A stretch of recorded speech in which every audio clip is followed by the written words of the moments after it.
bismillah ci ëttu yëglekaay yéen kaay def lu baax tv.com seen mbokk seen xarit Cheikh Beye moo ñëw di fësal li ci ëttu yëglekaay yéeg yéen kaay yi tey nag le mercredi 6 septembre ci atum 2023 bi nga xam ne moom la ñu nekk bokk na ci li nga xam ne moom moo ci gën a fës demoo nag ajjuma ji nga xam ne moom la ñu génn di ajjuma ji nga xam ne moom lañ génn di ajjuma le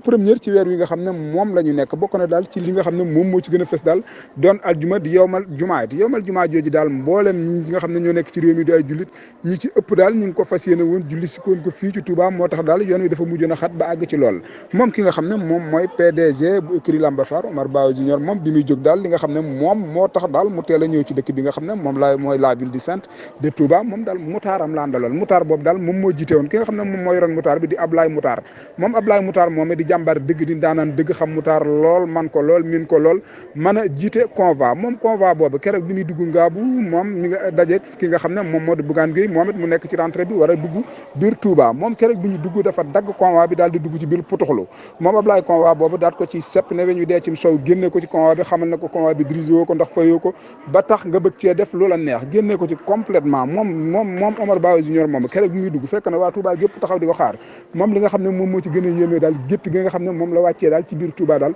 ba tey moom la ñuy yaataayu mbir di ko coow en tout cas daana ko def mais ren bii moom dafa mel ni daal dafa wuteeg bépp boo xam ne daal moom moo ci masa am en tout cas li wérte woon moom jàmbar dëgg la daanaan dëgg la en tout cas Touba moom gërëm nañ ko sant nañ ko ngërëm laa nga jóge ci Sëñ Touba Xaadim Rasul Cheikh Ahmad Bamba moom Sëñ Muntaxa moom mi nga xam ne moom moo nekk xalifa général des Mourides ak ki nga xam ne moom mooy soxnaam di soxna Baali Sëñ Muntaxa Xaadim Rasul moom it soxna Baali moom kontaan dëgg ci moom la def ndax daal nee na Omar Ba Junior amul dara lu mu ko mën a fay lu dul daal bale ko Sëñ Touba Cheikh Ahmad Bamba Xaadim Rasul daal mu fayal ko ndax daal gis na jaloore gi nga xam ne daal moom la fi defate te yàgg na koo def mboolem luy taalibe ci kër gi mboolem li nga xam ne ñoom ñoo nekk ci kër gi di ay jegeñaale mboolem mbokki murid yi ñoom ñëpp daal ànd nañ bég ci moom kontaan ci moom ci li nga xam ne daal at mu nekk mi ngi koy def te yëmu ko sax ci am at moom daal dana toog ba yàgg mu ne roseet wutelu Touba daal di dem addiye joxe ko ci loo xam ne kenn du ko yëg